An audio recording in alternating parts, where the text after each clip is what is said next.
So if you own a short-term rental or plan on having a short-term rental in the state of Colorado, you gotta watch this video. Short-term rentals have been on the crosshairs of Colorado legislation for a couple of years now, and I think it might be time to review everything and see what's going on in the market right now. There is a bill in Colorado's legislation that is planning to be passed by the powers that be, but every short-term rental owner that I know is opposed to this bill.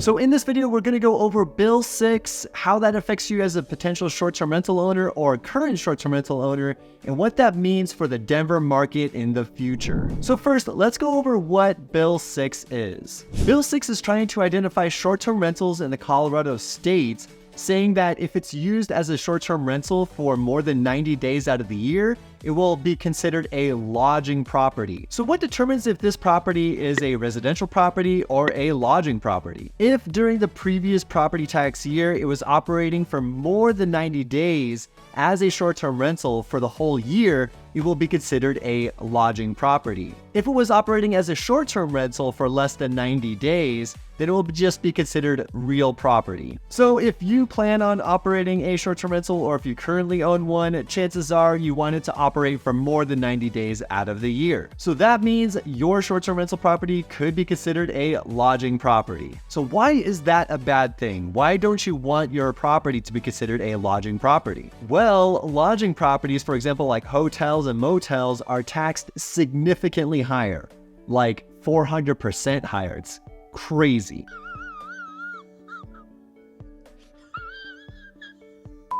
So for example, taxes for a typical home in the greater Denver area is about $3,000 annually, which is about $250 per month.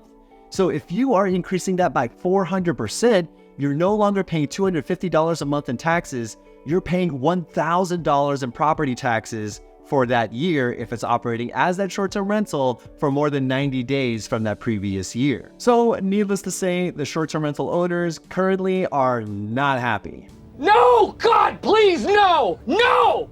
And the only thing that will make me happy is if you hit the like button and also subscribe. I love to provide a lot of details and analysis for the Denver market and just how it's like living in the Denver area. So if that's something you're interested in and this is the first time that you're seeing my face, my channel, and things like that, make sure you hit the subscribe button to get everything related to the Denver news and the Denver real estate market. So on October 31st, 2023, I went to a town hall meeting over at the state capitol to have those arguments for and against Bill 6. There were dozens of people there and it was a pretty tight room, very congested, but nonetheless, there was overwhelming opposition towards Bill 6. It was interesting for me to hear because this is one of the first times that I've been a part of this sort of scenario with testifying against a certain bill. I'm not much of a guy that's into politics, but this definitely directly affects my business. So people went up and they were given about 1 minute to 1.5 minutes to testify whether it was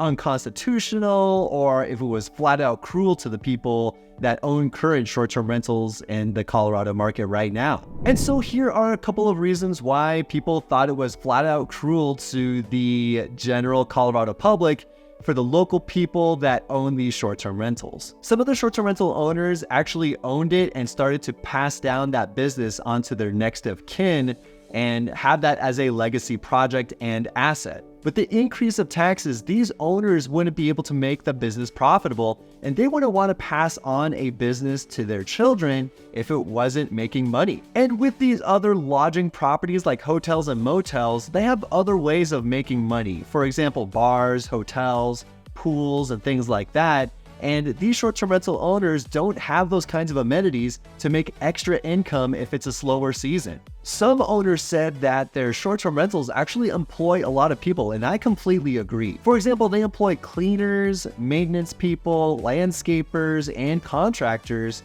to help with the business. And if so many, like dozens or even hundreds of these short-term rental owners are forced to sell, even those people are losing the benefits of having that type of business on a recurring schedule. According to Dana Lupner of Mile High Hosts, 75% of these short-term rentals are actually owned by Coloradans like the little guy. The other 25% are owned by these international corporations or even these big hedge funds that need real estate and short-term rentals in order to survive. And those bigger corporations in the 25% don't have to worry about interest rates because they're usually buying these properties all cash. So if this bill passes, these taxes increase and the local people that own these short-term rentals will have to be forced to sell if it's not profitable, especially in the example that I gave you, that's $750 more per month just based on the use of their residential home. And for those people that own the short-term rentals, like owned by Coloradans, you're losing $500 million in tourism if you lose those short-term rentals. Oh, hell no! And for these people that have these short-term rentals, they're residentially zoned, but they're being taxed as a commercial property, which I myself find kind of unfair. And a lot of people came from the mountains or even Pueblo or even Durango, which means they drove 5 to 6 hours just to go to this town hall meeting. And those people coming from the mountains, they were saying that if these short-term rentals are going to be taxed pretty heavily in those local areas like Copper Mountain or Breckenridge, you're losing $115,000 just in ski lift tickets alone. And I kind of find that to be a lower number than I anticipated. So I still think that that is still very conservative in that judgment or that statistic. And with these people that wanted to buy in Breckenridge, Copper Mountain, or Winter Park, and so many other mountain places, they couldn't afford to buy a home. So what they did was buy land and hire contractors to build up the house and just employ so many people along the way, giving back to the local economy. But then now they're not able to make a profit on it just because these short-term rental laws are becoming more ridiculous. There was one really good point in regards to the affordability of houses in Colorado in general. At 7 to 8% interest rates as of right now in November 2023, it's really hard for someone with one income or even two incomes to make the mortgage more reasonable. So with that being said, they need more assistance from these short-term rentals. So the monthly payment can be mitigated through short-term rentals. And if this bill gets passed, then it's not going to be very favorable. Senator Chris Hansen was there, and he's the vice chair on this committee. He was actually saying that Bill 6 excludes primary residences and ADUs. So if you're a house hacker and operate the basement as a short-term rental, then you have nothing to worry about in the near future. And when Chris Hansen said that, there were a lot of people that were arguing that this is just the beginning. It is a slippery slope and you're just starting out with primary residences and ADUs allowed. But I think eventually, and a lot of people foresee this, it will also include ADUs and primary residences to operate as a short-term rental and then get taxed even on that. So many people were arguing that this is more than just an income issue, it's also a livelihood issue. There were some individuals that came into America as immigrants and they found refuge within the real estate industry. They were able to make ends meet and supply food and water to their own family just from the business that is in short-term rentals. And now I turn the tables here. I want to make sure that I see the opposition, and I'm watching this show called Suits right now. I'm sort of like 10 years past due of watching this show, but there's a really good point that show always brings up, and what's in it for them. Are these bigwigs and people in Congress just trying to create a fire sale so that there's more inventory on the market? Are they just trying to get more money from these properties that operate as short-term rentals? Also, how will they know that these properties have operated for more than 90 days as a short-term rental for the previous property tax year? But I think the main concern here and the reason why they're trying to pass this bill is because the hotel and motel industry is lobbying so hard for this bill. I'm sure their profits have diminished significantly ever since Airbnb has been gaining in popularity in the greater Denver area. And now these politicians are trying to respond to that by saying that all short-term rentals will be considered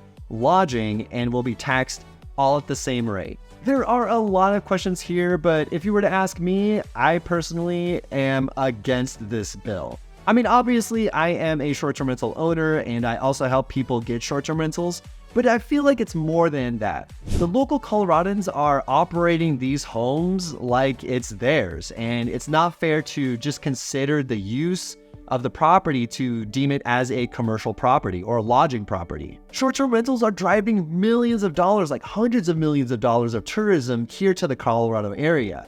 And I would argue that not too many people want to go to a hotel because it just doesn't feel like a home, right?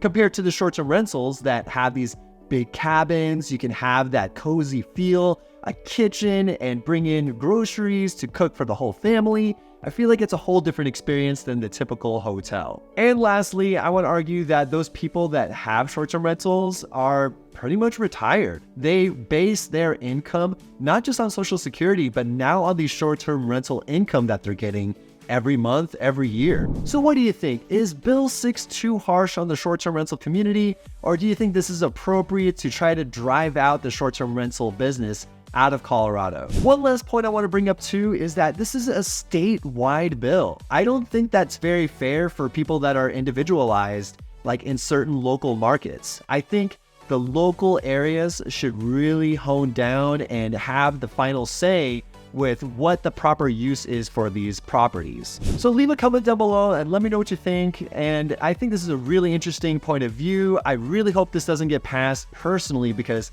I find Airbnbs to be much more favorable than hotels, and it's a much better use of people's space, to be honest. And if you're curious about investing in the Denver area, whether it's short-term, mid-term, or long-term rentals, hit me up. All my information is in the description below. Really excited to hear from you, and I want to make sure you are making the right decision in the financial market to come. Thanks again, and I'll see you guys next week.